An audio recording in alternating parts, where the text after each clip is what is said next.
justice, stepped on it and tried to break it with his hands, but little do they know is that I have about 50 of them, so it's going to take much more than that to get me out of this series, and it's going to be a nightmare for them too. Welcome to SI Now. I'm Robin Lundberg here with Ryan Aselta, and no protective masks for these faces. No mask, but make no doubt about it, Robin. If you had one, I would not rip it off and try to stomp on it. So you know that going Well, you'd be forward. afraid. You'd have the nightmare. Yeah, you're absolutely right. Yeah, Sixers, they welcome back Joel Embiid and his mask for Game 3 against the Heat last night. And Philly rode their big man to a crucial road win in Miami. It took a fourth-quarter explosion for the Sixers to win the game, but Embiid clearly was the difference maker, 23 points, 7 boards. Robin, when you look at his return, does this make the Sixers the favorite in the East? I've said all along, if it wasn't going to be Cleveland, I thought it was going to be Philly. And the return of Embiid, what it does for them is gives them a talent advantage over everyone else, really, when you're talking about top-flight talent in Embiid, Simmons, and Saric. And it also brings them someone in Embiid who can manufacture his own buckets. Ben Simmons gets everyone else going. Joel Embiid can get his in the half-court setting. Defensively, he's a monster on the back line, and something that's special about Simmons is not only can he play point guard at 6'10" offensively, he can guard that spot defensively. So the Sixers are a total load for anyone. It still sometimes comes down to matchups. I mean, Toronto's proving themselves. If Cleveland gets that far, who does Joel Embiid guard if they're going with all the shooting? But when it's just talent versus talent, the Sixers have more A-talent than everyone else in the Eastern Conference. Yeah, I'm still a little hesitant here. When you talk about talent, no question, they have the talent. They have the talent that they should sweep this series. They shouldn't have lost Game 2 with or without Embiid. And let's face it, last night, this was a 2-point game heading into the fourth quarter. Maybe that's youth getting used to playoff basketball, to having to learn how to put teams away, but I'm a little hesitant with them, and I'm hesitant what they could face. You got the Celtics, the Cavs, the Raptors. They're 4-8 against them this season.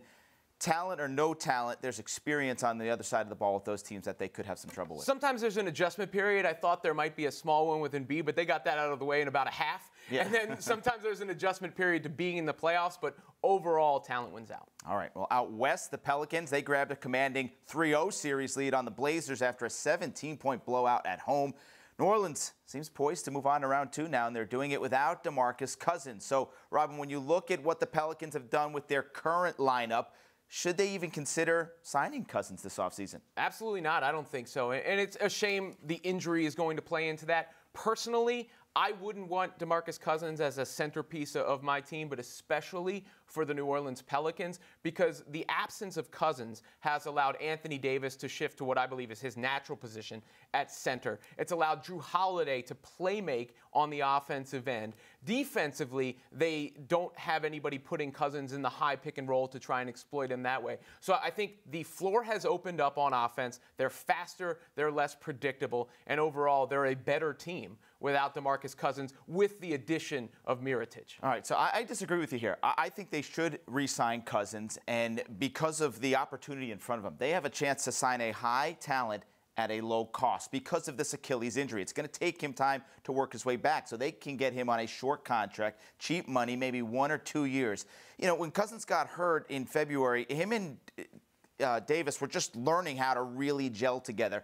And let's face it, this was a different team. Drew Holiday and Rajon Rondo were not producing like they are right now. If you could get that production with Davis and Cousins together, look out. They could be a force in the West. I don't think you can. I don't think you can because I don't think the lanes are there, and I think the ball is taken out of Holiday's hands because he's feeding DeMarcus in the post. Now, to your point, that's fair if he's going to come at a steep discount and maybe even you work him in as Davis's backup. But when I'm thinking of DeMarcus Cousins as a guy who's demanding a max contract, I'd say no if I were the New Orleans Pelicans. Meanwhile, the NFL schedule was released with the Eagles hosting the Falcons to start the season. Philly already opens as very early 3.5-point favorites. Is the schedule released for the NFL something to get excited about? Yeah, why not? It makes you think of football, and it makes you think, okay, what is the schedule's effect going to be on the Super Bowl odds? didn't affect them a whole lot when you look at them. The Patriots are the favorite at 6-1. Then you got a pack of NFC teams when looking at the schedule: Rams, Vikings, Eagles, 10-1, and then you got the Packers and Steelers. But a couple interesting games. Opening night should be fun. Eagles and Falcons. Some good ones in the AFC. You got the Patriots and the Jaguars. I think those are going to be the two best teams in the AFC. We could see them again in an AFC championship game. The Jaguars are poised to take that next step. And you've got Patriots, Packers this year. That should be a lot of fun. You want that showcase game, Aaron Rodgers, Tom Brady. And you know what, Robin? You got a Thursday night showdown, Jets and Browns. Not only will you get bad football, you're going to get those ugly Thursday night uniforms. The Browns will have some nasty shade of orangey brown. Yeah, it got me a little excited. Look, it's a sports show. I should say yes. The Sports Illustrated sign is right behind me, right? But with the NBA playoffs going on and baseball just underway, and the fact that the NFL season is like 5 months away, it's really hard for me to get excited about a regular season game that will be played in September. I understand it's the most popular sport. I understand people are ravenous for it at times. But for me personally, I can't be excited about a piece of paper of a future event. Amazing. You think back 10, 15 years from now, where the NFL had schedule release night and parties surrounding it, basically. It's a whole new world in football. Yes. But I mean, look, we'll see it with the NFL draft in about a week. Yeah. Meanwhile, Matt Harvey says he's a starting pitcher, but his manager hasn't committed to making him his next start. And a move to the bullpen isn't out of the question. In his last 3 starts, he's given up 14 runs. Have we seen the end of the Harvey that we all thought he'd be? Absolutely. The Matt Harvey of 2012, 2013, 2015 World Series is long gone for 2 reasons. First of all, his stuff is completely different. This is a guy used to consistently throw 95, 96. He's topping out at 92, 93. He doesn't miss bats like he used to, which has forced him to nibble, get the pitch count up. Not the same pitcher on the mound. Mentally, this is a different guy. This used to be a bulldog. You remember that game in the World Series against the Royals where he would just not quit. He would challenge any batter. Last night, after getting roughed up, he talked about having a mental block for the first 3 innings of that ball game. That's not the same guy, not the Dark Knight that took over New York that wasn't afraid of any hitter. Different guy upstairs, different guy with the arm, completely different pitcher. Though I do think, despite that ERA being up over 6, they're going to stick with him for 1 or 2 more starts before maybe he ends up in the bullpen. Well, here's the thing. Obviously, ability-wise, he's not there anymore. This was supposed to be an all-time great pitcher.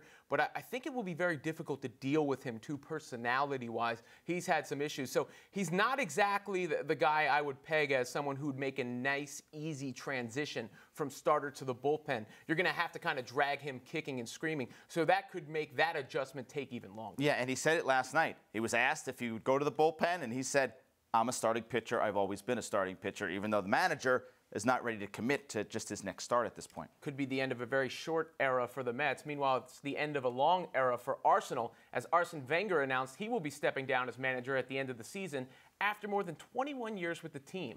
Considering their recent struggles, of course, relative to their previous success, is this a long time coming? I think it is, and it's amazing that he lasted this long, especially in the current sports landscape. Usually, the swell when a team is struggling, haven't won in years, the swell of displeasure by fans on social media snowballs into a firing, and coaches don't last as long. I mean, he lasted almost 22 years and hasn't won a league title since 2004. Pretty amazing that he hung on that long. Well, I mean, just look at the length there. That's crazy duration in professional sports of any kind. And sometimes things just run their course. So I don't want to take someone who's accomplished what he has and discredit their resume. That's not really fair. But new voice, new environment, revitalization in that way, perhaps that's what this team needed, and it shows a little bit from him to be able to swallow his pride and make the announcement in that way. And a perfect example of a guy who won a lot early on in his career, and that probably bought him another 10 to 15 years. Yeah, I'm hoping I have that kind of run.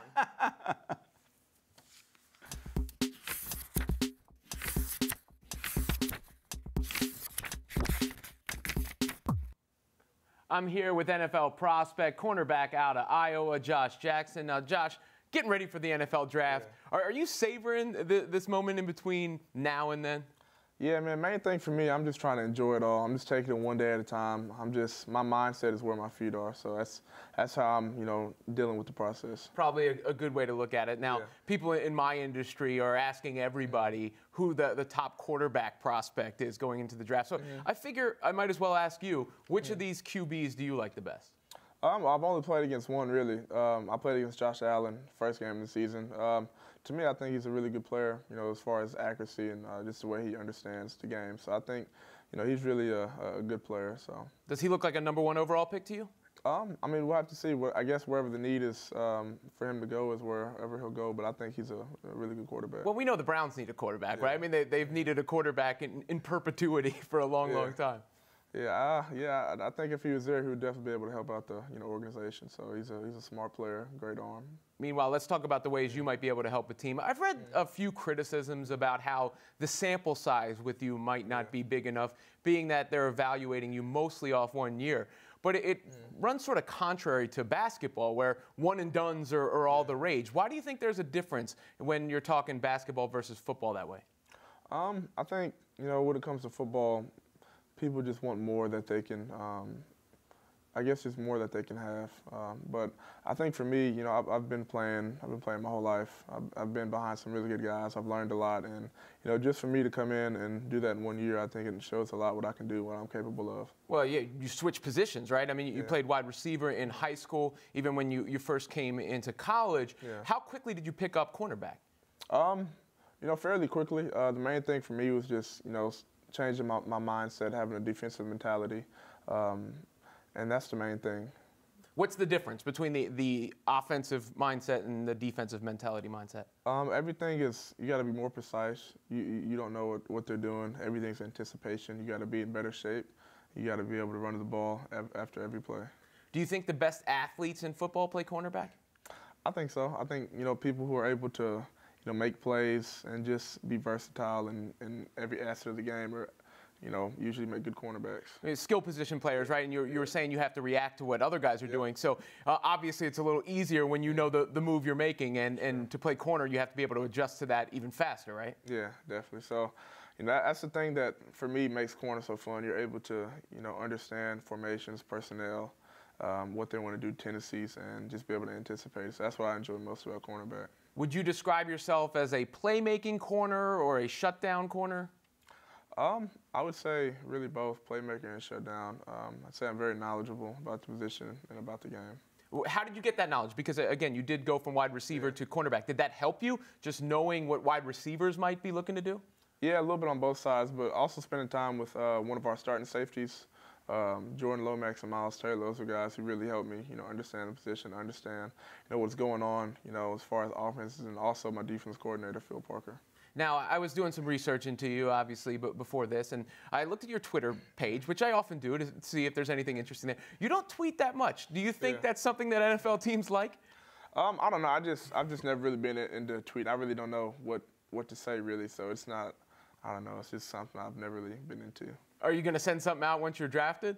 Yeah, I'll probably say something. But other than that, I've never really been too much into it. Or do you wind up on Twitter reading what other people say and just not tweeting yourself, or are you not on social media much at all? I'm more on Instagram, so that's the main thing. Twitter, not too much, but I'll get on every now and then. Why do you like Instagram more than Twitter? Just because it's easier. It's easier just to see people that you know. Just look at the pictures. Like the pictures. Yeah, all right. When I did look at the tweets, though, there was one theme I noticed, and that was what seemed to be an affinity for the Green Bay Packers. Do you hope that that's the team that drafts you?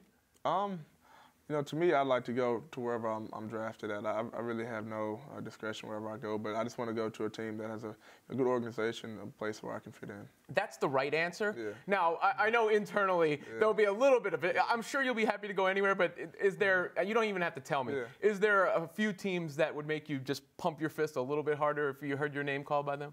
Yeah, probably so. But, I'm from Dallas, so I grew up a Cowboys fan, but, I've coming to this process, I kind of had to drop that, so it's just more of, just being on the right team. And I'm sure any team that gets you will be getting the right player there. Sure. Now, is there any question, I know you're going through this process and some of it might be new to you, are there any questions that you wish people would ask you?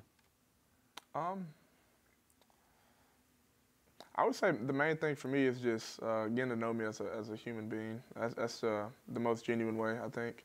You know, that kind of helps, you know, me and the other players and organizations really understand who I am and what I can bring to the organization. So I just say more personal answers, I guess. Do you think that's a little bit of an issue with football players and NFL players in general, where they are viewed more as cogs in the machine sometimes and not as individuals? I'd say so, just a little bit, you know, just because, you know, we're held to such a high standard, and, you know, sometimes it's good to just be able to show your personality, who you are, and, you know, off the field. Josh Jackson, good luck in your NFL career, and it's got to be exciting getting ready for the draft.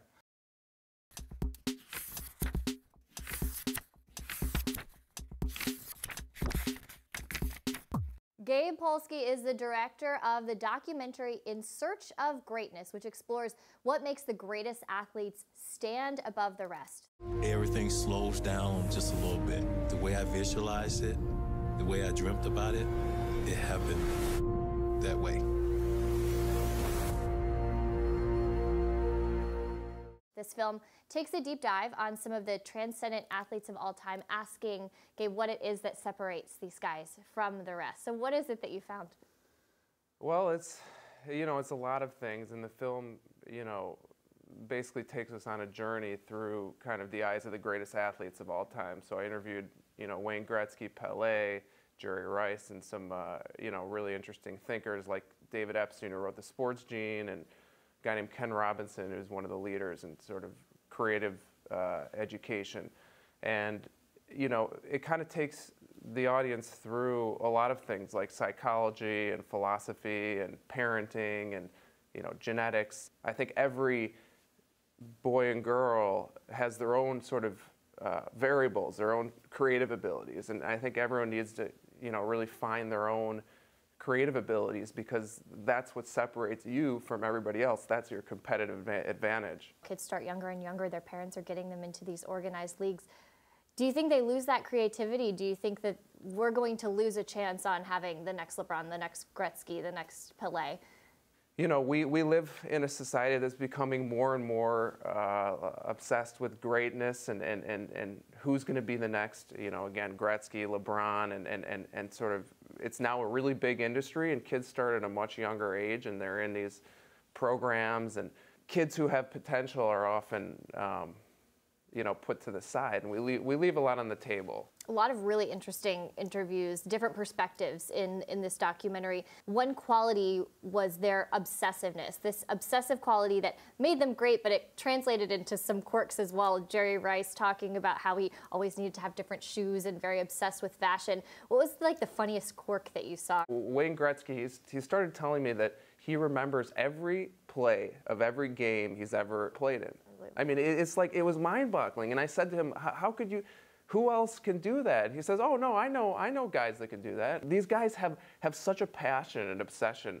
We all know successful people, and one trait that they all seem to have is this kind of manic obsessiveness with, perfection. And this film's not about sports, or, I mean, obviously it's through the eyes of the greatest athletes, but it's about life and success and what kind of things need to be there. And one of those things is just an insane passion for what you do. And we all know that, but that's the whole thing. You can't manufacture greatness without that passion for what you're doing.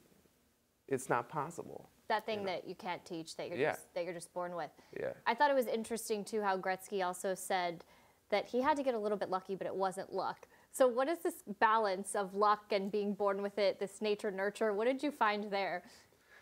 Well, that's the, amazing thing about life is there is that sort of element that we can't control, and everyone's afraid of that, because we all work so hard at what we do, and we want to be great, but a lot of it's timing. And Gretzky himself acknowledges in all of these athletes that, if they didn't have the right coaching at the right time, and maybe they would have been successful, but maybe not as much as they were, the right teammates. They want to take credit for their greatness and success, but at the same time, they do understand that it was an element of luck too, a lot of elements of luck. When you were coming in here, you told me that this was a very personal movie for you. Why did you want to make this?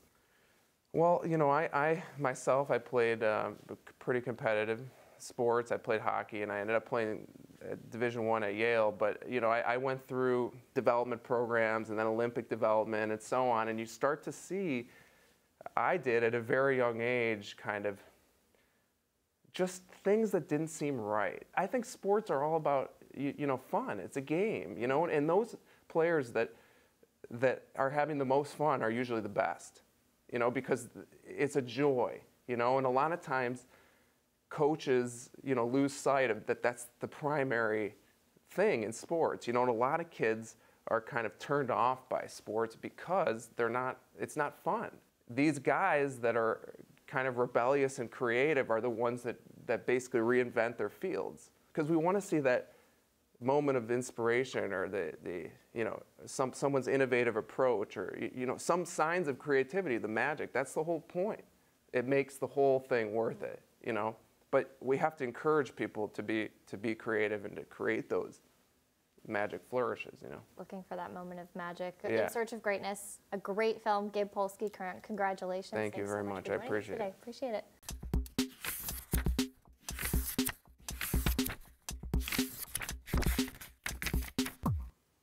Well, less than 24 hours after the release of Giants wide receiver Brandon Marshall, former Cowboys receiver Dez Bryant posted a video on his Instagram account of himself and Odell Beckham Jr. working out together. Now, Dez has stated he wants to remain in the NFC East. Robert, I know you said earlier in the show it's April. You're not ready to talk much football, but these guys are making headlines here. If Dez were to become a Giant, what kind of impact, what kind of effect do you think he'd have on OBJ? Look, I don't want to say that Dez Bryant would be a negative influence on Beckham. The person I wouldn't want to be necessarily, though, is Eli Manning, because both of those guys are going to come into the huddle wanting the football every time. And sometimes I think that sort of demonstrative act can wear thin on a team, because the quarterback is less concerned with going to the open guy and more concerned with making sure everybody's happy. And that's not something you want to have happen here, especially if Dez Bryant's skills have declined. I mean, they brought in Brandon Marshall last year. It could be very similar to that, where you have a guy who was a great receiver, was a big target, but if he's not getting that separation, you don't want to force him the ball.